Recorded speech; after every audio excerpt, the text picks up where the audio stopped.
Hi, and welcome to Libby Presents Ghost News Network. Today is our question of the week. Tom, what do you have for us? So our question this week is, which movie about the paranormal do you think best captured reality? Exorcism of Emily Rose. Oh, yeah. I feel like that will best describe a demonic possession and what happens through the exorcism process. Just with the reaction, I think the way that they had that actor play being possessed was amazing. I think they really hit a lot of the aspects with the contortions, the convulsions, the epileptic type seizure looking things, the black eyes. I think they really nailed it. The talking in tongues, the whole nine. I think that really nailed it pretty good. Even it was based on a true story. It was based off of Annalise Michaels, which did really happen. The girl did get possessed and she did die. And there was a whole case that got brought up against the priest because they thought they were murder charges. So I think that's probably the best case, the best movie to describe it. Yeah, oh yeah, it definitely is. But when I think about that, one of the first things I think about is the first Paranormal Activity movie. Yep. Not the ending. Throw the ending out. Take the last 15 minutes to that. But the way it was filmed and that they were using the home cameras and how little actually occurred over the course of time, and it slowly built up and became more and more prevalent. For me, that whole experience when you're watching the first Paranormal Activity really is what people experience. They don't experience a full-blown, oh no, my house is haunted, everything's going crazy. It's much more of a, oh, where did this slightly got moved, or why are my covers a certain way, or why do I have this weird scratch on me? It's just, and it's not happening every night. You'll watch that movie and it's like, oh well, nothing happens for 3 days, and then another experience. That's a lot more accurate in terms of what you would see on an actual paranormal investigation. It wouldn't be, or a haunting, I should say. It wouldn't be like an everyday thing. And some people's houses are more active than others, but in a good, tried and true, medium type of haunting, that's usually what you would experience. Well, you took the best one. Not necessarily that we've dealt with anything like it, but it's just something different that I think relates to like a different part of the paranormal, the possession.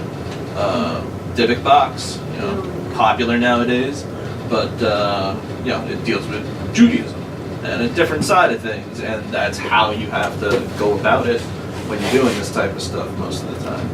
So that's just a little tidbit there. I'm still having a hard time thinking. I've watched so many of them, but I'm having a hard time actually picking one. But I think any one of the movies that deals with psychological aspects of like hauntings and possessions and things like that, because a lot of it, not discounting somebody's experience, a lot of it has to come from like a psychological. Session 9. Psychological in that terms of how it messes with their head. And Session like 9, I think, is a great example of that with the psychological, because not so much the movie aspect, yes, right. But when you watch the extra features and they do the interviews with the actors, right. And the one actor, they're actually like, they're shooting a scene on the roof and they're taking like a little break and they're asking like all the guys like what they feel, what do you think about the place, and they're just like, the guy said, he's like, for a split second while we're on the roof, I felt this sudden urge to jump. Why the fuck would I think that? I'm at a psych center, and it's just crazy. And then they shot another thing where they were videoing the guys, and they were like, when you first walk into the place, you're oohs and ahs, and you're looking around, and you want to look in all the rooms, and you want to kind of explore. But when it's time to come out, everyone just wants to get the hell out of there. And it's crazy because going into KP, going into the place is the same thing. You're going in, you're looking around, you're kind of exploring, everyone's kind of doing their own thing, but when it's time to come out, you want to get the fuck out quick.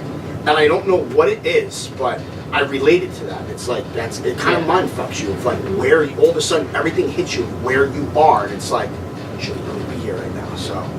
If you haven't seen Session 9, a lot of people haven't seen it, so check it out. You two took my top two. But the third one I was thinking, and just from a little different perspective, is Fire in the Sky. Just because, again, we don't know that it really did happen, but in my mind, that's what I would think a real abduction would involve. And it's Yeah. near and dear to Mike's heart. So, but I mean, Yeah, I can if, agree if I was with going to that, believe an yeah. abduction story, that's it. That would And I be think even the way they did it in the movie, it gave you that feeling like, oh, this is, Right. yeah. They make it so real. Yeah, I give you that. So yeah, absolutely. Awesome. Oh yeah, and my other one was Blair Witch Project. That was, just popped in my head too, because I'll give you Blair Yeah, the subtle, besides the ending part of it, right? yeah, the whole. But it's the subtle things that happen. That throughout, again, that's like, another psychological Yeah. kind of film too. What about the Amityville House of Horror movie? What do you think Amityville, about that? yeah, I mean Amityville. I don't know which version I saw. It was pretty good. I mean, the way they showed it wasn't so bad. It was a decent movie, I thought.